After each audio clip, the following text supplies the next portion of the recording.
Assalamualaikum warahmatullahi wabarakatuh. Jadi perkenalkan, nama saya Fatan Fadila. Kira-kira saya mau ngapain ya? Oke, jadi saya bakal membahas tentang batik Bali. Sebenarnya bukan saya sih, ada beberapa bagian dari kelompok saya. Kelompok saya itu terdiri dari 8 orang. Salah satunya yang pertama ada Fatan Fadila, yang kedua ada Muhammad Topik, yang ketiga ada Ajis Ubaidillah, yang keempat ada Sabrina Livia, yang kelima ada Faria Adisti, keenam Alda Hikmawati, ketujuh Safira Kusunya, dan yang terakhir Lailatul Hikmah. Dan untuk awalan bisa dibawakan oleh Sabrina Olivia. Berkembangnya industri pariwisata Pulau Dewata membawa pengaruh positif dengan perkembangan batik di Bali, karena tidak bisa dipungkiri banyak wisatawan yang tertarik untuk bisa mendapatkan oleh-oleh khas Bali berupa kain batik. Bahkan kain batik tersebut tidak hanya bisa ditemukan di pasar-pasar tradisional ataupun pasar seni, tapi juga pasar oleh-oleh modern yang bisa melengkapi wisata belanja wisatawan saat liburan. Selain itu, dalam banyak hal, Pulau Bali memiliki ikatan kuat dengan Kerajaan Majapahit di Jawa, khususnya dalam hal seni dan budayanya. Batik Bali adalah satu misal yang merupakan hasil penyebaran batik dari Pulau Jawa. Umumnya diketahui sejarah batik di Indonesia memang diyakini telah ada sejak masa Majapahit di Jawa. Pulau Bali memiliki potensi kuat untuk memungkinkan produk batiknya berkembang pesat.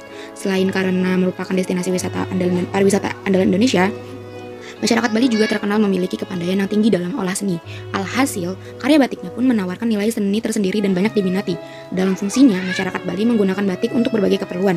Selain sebagai kelengkapan pakaian tradisional dalam kehidupan sehari-hari, juga untuk memenuhi kebutuhan sandang dalam upacara adat ritual keagamaan, serta untuk memenuhi permintaan para wisatawan yang berwisata ke Pulau Bali. Dan yang kedua, untuk sejarah dari batik Bali itu sendiri akan dibawakan oleh Alda Hikmawati. Sejarah batik Bali.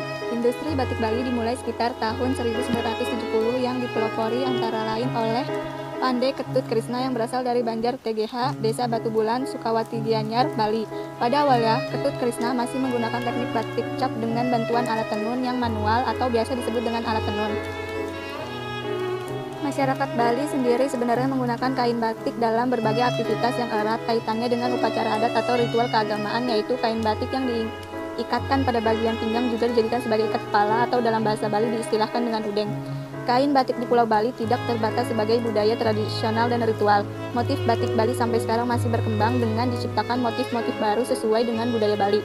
Batik Bali paling banyak digunakan untuk upacara adat atau keagamaan bagi masyarakat Bali. Untuk alat akan dibawakan oleh Ajis Ubaidi. Alat dan bahan proses dalam seni batik. Alat yang diperlukan dalam membuat batik tulis. Alat membuat batik yakni 1 kain mori, 2 canting, 3 gawangan, 4 lilin malam, 5 panci, dan 6 larutan pewarna. Berikut penjelasannya. Kain mori adalah kain yang digunakan untuk membuat batik. Pada awalnya batik menggunakan kain mori menggunakan hasil tenunan sendiri. Kain putih import baru dikenal sekitar pada abad 19 sampai sekarang. Sekarang kain mori dapat ditemukan atau dapat dijual belikan dengan harga yang terjangkau. Jenis kain yang dapat digunakan beraneka ragam, dari jenis kain mori sampai jenis sutra. Kedua, canting. Canting adalah alat untuk membuat motif. Canting berfungsi semacam pena yang diisi lilin malam sebagai tinta. Bentuk canting beraneka ragam. Ada yang berujung satu hingga beberapa ujung. Canting yang memiliki beberapa ujung berfungsi untuk membuat titik dalam sekali sentuhan.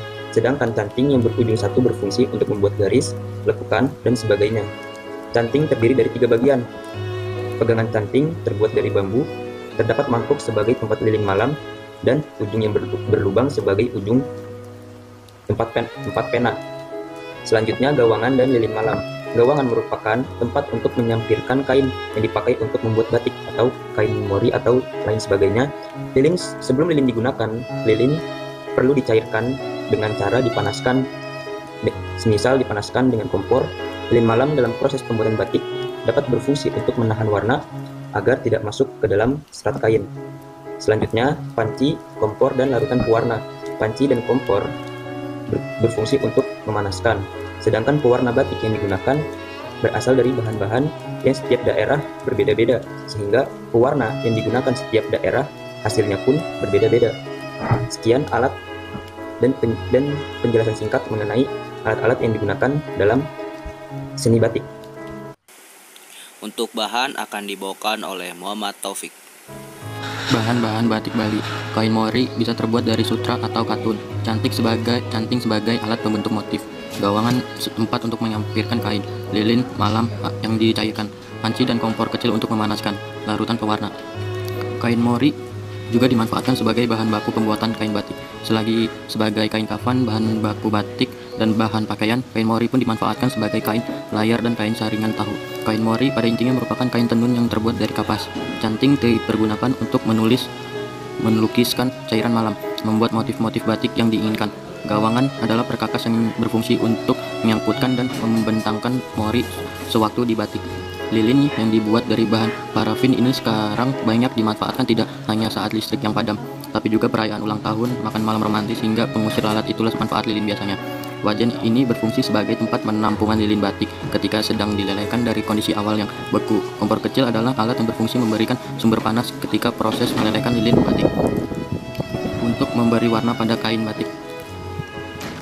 Untuk proses pembuatan batik Bali akan dibawakan oleh Syafira.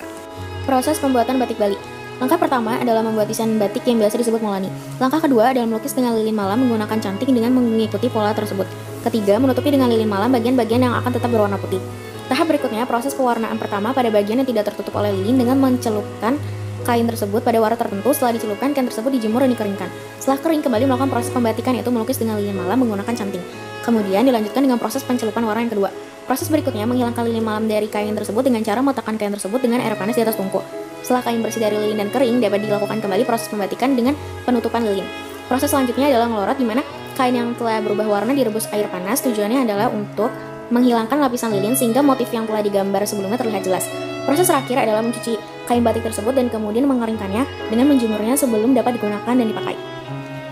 Baik, selanjutnya untuk motif dari batik Bali itu sendiri akan dibawakan oleh Lailatul Hikmah. Corak pada motif batik Ulam Sari Mas ini menampilkan gambar udang dan juga ikan. Motif tersebut menggambarkan kekayaan alam yang ada di Bali. Hal itu juga bisa memberitahu kepada masyarakat secara luas bahwa Bali tidak hanya indah, Bali tidak hanya untuk tempat berpariwisata atau berlibur, Bali juga sangat kaya akan sumber daya alamnya. Melalui motif ini, para perajin batik asal Bali bisa menyampaikan itu semua kepada semua orang yang baik, yang memakai maupun yang melihat. Gambar batik Bali Buketan mungkin bagi sebagian orang agak kurang familiar dengan nama Buketan. Buketan adalah nama yang diambil dari bahasa Perancis yang artinya sekat bunga. Sesuai dengan namanya, motif batik Buketan ini memiliki motif berupa tanaman bunga atau tumbuhan kecil. Terdapat pula hiasan tambahan berupa kupu-kupu dan berbagai jenis burung untuk menambahkan nilai artistik pada batik tersebut. Yang terakhir, ciri khas dari batik Bali akan dibawakan oleh Faria Adisti. Ciri khas batik Bali. Yang pertama, aksen yang tergambar pada kain batik tidak sama besar karena hasil karya tangan. 2. Bobot kain lebih berat karena menggunakan jenis kain mori. 3. Motif batik menyatu antara motif tradisional dan modern. 4. Aroma kain sangat khas karena menggunakan pewarna alami. 5. Motif atau bentuk setiap pola tidak simetris walaupun bentuknya sama. 6.